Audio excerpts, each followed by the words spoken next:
Hello and welcome back. We are on day 10.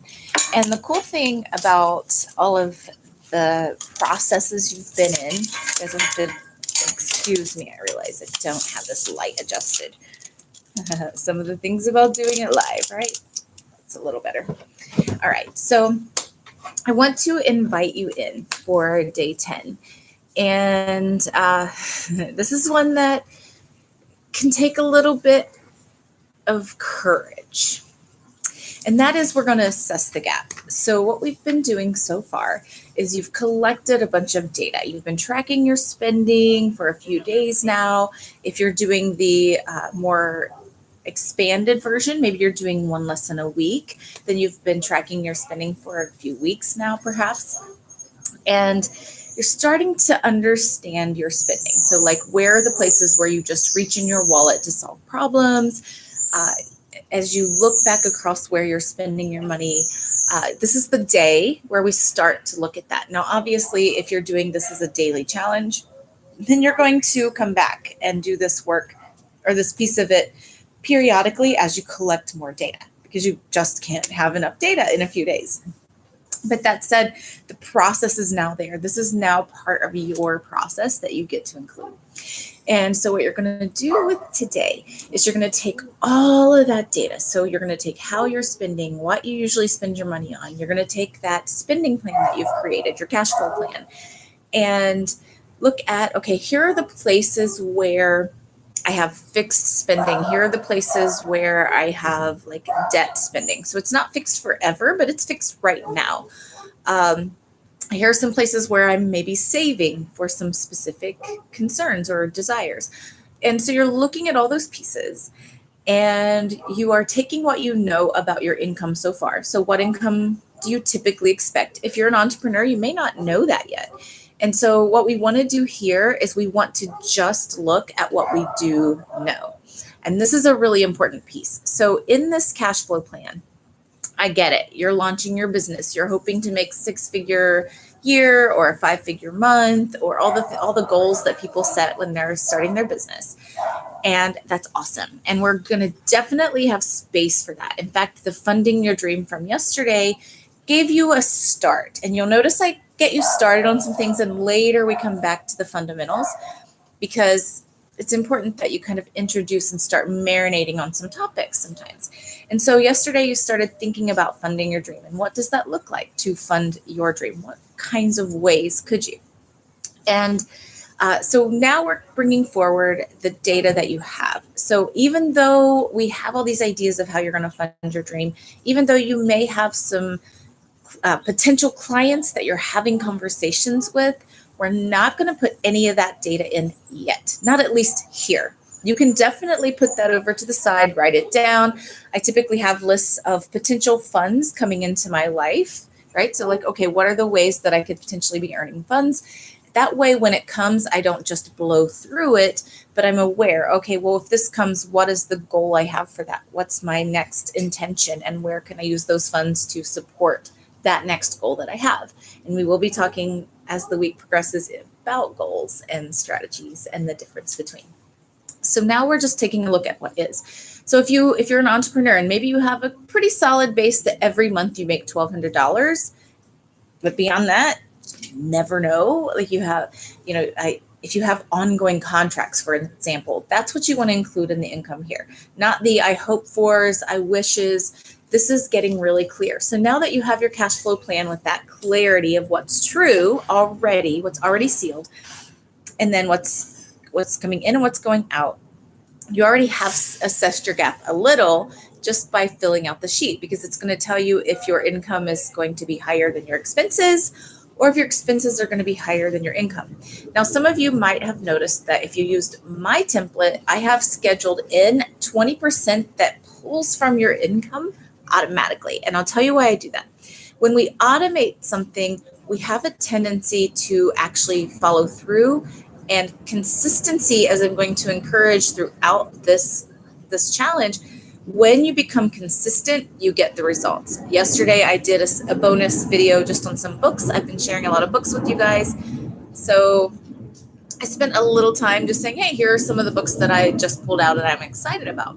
So if you're looking at where you are in your journey and how you want to bring in, right, those funds and what do you want that to look like, it's really, really important that you are honest with yourself and that assessment.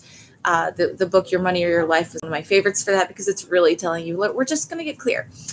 And I automatically put in there for you one of my favorite books I've told you about. Also, The Richest Man in Babylon.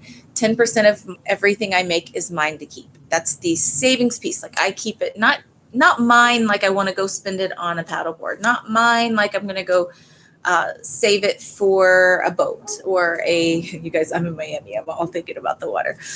For an RV or for XYZ. So not that. We're talking about to keep, to have, so that it becomes part of your legacy, part of your estate, not because we want someone to have it later, but because we want at some point to be moving beyond earning money on a daily basis and moving into that residual and passive income that I mentioned in previous lessons.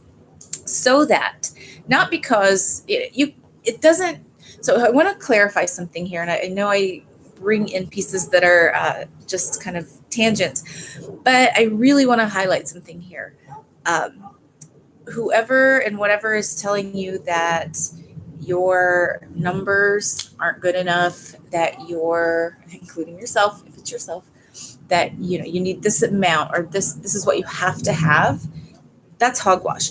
Whatever you want, we can set so that you have the income and this capacity to make it. Be that. And so when someone comes at you like with a great idea or this or that, and you're going to spend your money, what I want you to understand is there's a point if you're diligent, and diligence really just means consistency, however big or small. There will come a point when you have freedom, where what you do with your day has less to do with how you're going to earn money and more to do with how you want to create in the world. In fact, this money course that I'm sharing with you right this second is a response to me creating that kind of freedom in my life and getting really clear what it takes. This piece, guys, this day 10, this assess the gap, this is the piece that created freedom in my life. Because once you can look at that and say, okay, here's the income I know I'm going to have. Here are the expenses I know I'm going to have. What does it really take for me to, in terms of income, for me to not have to think about money when I wake up in the morning? And so you get clear on that number, and then you can know if you need that job or that gig or that thing that you're going after, or if you can relax a little bit. And in the white space of relaxing a little bit, letting myself semi-retire, I just do the part-time work now. Again, that's my base. We'll talk about building your financial base in I think in the third section. I broke this down into 10 parts. So you're going to notice something. Up until day 10, up until now, I've been having you look at your numbers, face the truth, look at your relationship with money. What is your money story? All this has been like looking at the data, facing the challenge, facing your fears, facing all the stuff that comes up for you as you start to address money. But I have good news.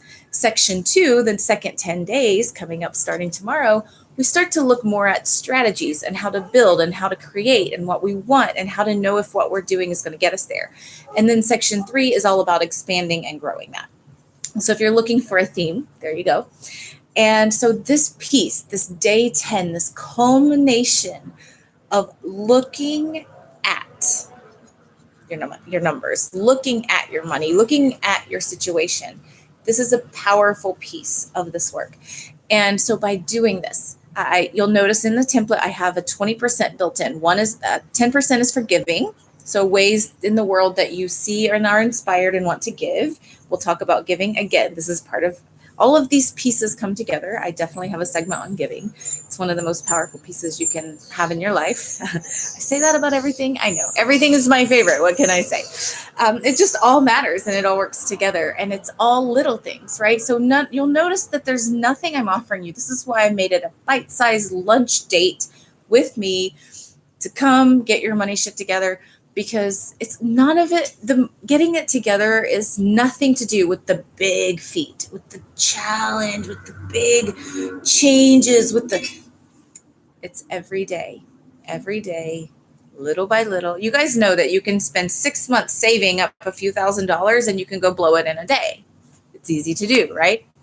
So understanding that it's about creating consistency. So now we're going to look at the truth, because you're not going to keep consistent numbers if you're guessing or if you're hoping in your numbers. And it's okay to guess and hope and want for those, and you have a separate ID, separate place to put that. But in this piece, where am I? What does it take? So the question you're going to be asking yourself today truly is, well, what does it take in terms of recurring income for me to have everything paid so that I can wake up in the morning fresh and clear, ready to create from a place of wholeness, not creating from a place of need or, create or needing to feed yourself or pay your bills, but truly anything above that base level puts you into overflow.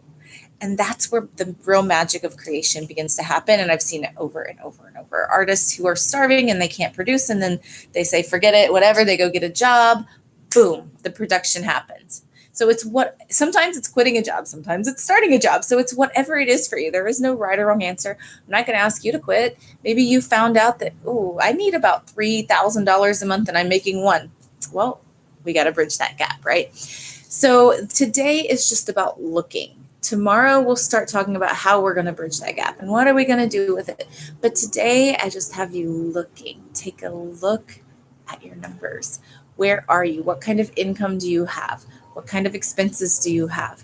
What would it take if I were to say, hey, tell me a number.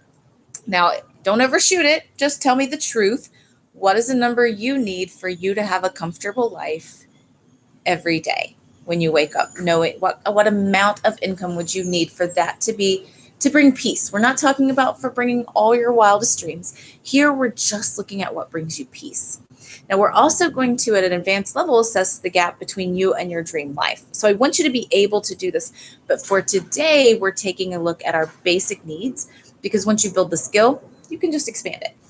So what does it take in the base of your life to pay your rent or mortgage, to pay your utility bills, to pay your phone bill, to pay all your subscriptions for the lifestyle that you want? I've picked up a lot of fitness experiences that are kind of pricey. And so I am in this process myself, looking at, okay, well, you quit your job, you don't get to spend like you have that income anymore, right? So how do you balance and bridge that? And for me, it was more important to have freedom and from the energy that it created for me to keep that space than it was to have all of the things I want materially. And so, I can work out some deals. I can do some extra gigs. There are a lot of ways I can assess or bridge that gap. That comes starting tomorrow. But today, what is the gap? How much would it take? Like, if you're in a job you don't really love, what would it take for you to be able to confidently leave that job and pursue only what you want? Now, again, I want to remind you that the goal here isn't to reach your dream life status so that you can quit your job. Your goal is to assess if the way you're living your life is the optimal for you.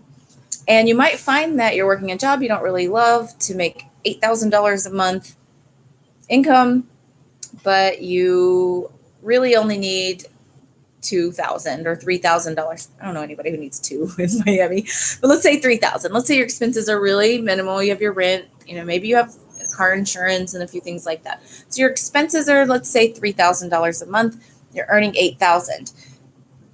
You have some space right there. So if you have a situation where you have overflow, then and you love your job, awesome. We can get on to the expansion part in the third part of the series. But for most of us, we find that, maybe there's something we're doing that we don't love that piece. You can truly find out what is your base and then do only what you need to get that base in terms of things that aren't necessarily your bliss, and then expand from there. So for me, I do a little bit. I do a few freelance gigs. I have a couple of consistent courses that tend to be there, and I'm teaching all the time. And those are my base income. Those basically pay my expenses. When I make a choice to leave a job, I need to know that I'm taken care of, not that I'm leaving the job to wake up every morning going, okay, how am I going to earn money today? I got to pay the rent. So for me, I needed an amount of cash just in case something happens and I need extra, and I needed a base income of a minimum amount so that I know my basic bills are paid. That was my story. That's what I needed to feel safe. Now I have 20 some years with money, so I know how money works and I'm not afraid of running out because I know how to work with money. I'm not saying I make all the best choices. I'm perfectly human, just like you.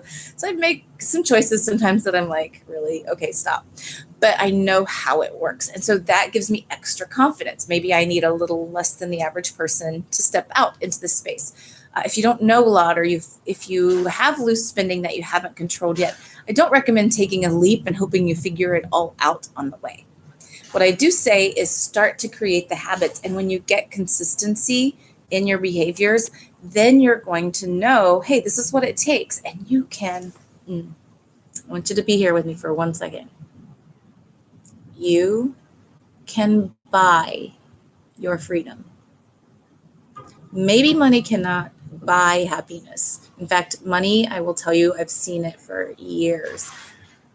People with tons of money, people with no money, people who've had money and had no money and gotten money, people who've had money and gotten no money, all forms. Money can't buy you happiness. It makes you more of who you are. So if you're kind and generous and loving, money is going to make you more kind and generous and loving. If you're greedy and spiteful and suspicious, then money's going to make you, especially money. Oof, if you're suspicious, money's going to make you way more suspicious. So money just expands who and what you are. It's just an expansive energy. It allows the flow to happen so that we can expand who we are. So I invite you to understand that, you know what, no one else's definition of what it takes is going to match yours. No amount of money can make you happy, but money can buy you freedom. And that's why I spend so much time getting you connected to your relationship with money, getting you able to face the numbers. It seems so scary, and we've been trained and programmed that money is so taboo, but it is so simple, and it is literally here for you to take control of systems and understand the flow. And so as you're assessing the gap, as you're taking a look at where you are and where you need to be for the next, again, don't go for the big, big dream. Just what is next for you? Maybe you are like me. I want to quit this job and focus on my passions. What would it take to get to that next level? Maybe it's you want to buy a home. What would it take for you to go there? So we're looking at your numbers and what you want, and we're just saying, okay, how far am I from the goal that I have? That's all today is. Take a look. How far are you? What would it take to create that dream in your life? If you're here all the way in on day 10, my guess says that you have something. Maybe it's simple, maybe it's tweaking, maybe you're, closing up some leaky edges. Maybe you just have no concept and you've been not facing your money for years. Whatever piece of that spectrum you're on, today is the day when you get to look at it. And you're not wrong. You're starting where you are. When I start a new fitness thing, we do the measurements, the weight. It's usually not what I wanted it to be, right? But it's just basic. I can't know what to do to improve if I don't know where I am. And so take a look today, get into this. The good news is things are getting simpler now. Starting today, the activities get simpler. It's more about creating and starting to imagine. We've been kind of dissecting and tearing the computer apart and looking at all the parts, but now we're going to start putting it back together. And okay, what do we want this computer to do when we get it built? And we're going to start putting those pieces back together in the way that they serve what we want to make. I'm so excited for you guys. Thank you for tuning in. As always, I will see you back here tomorrow when we talk about ways that you can bridge that gap that you've been facing today. Until next time, enjoy. Happy day. See you tomorrow.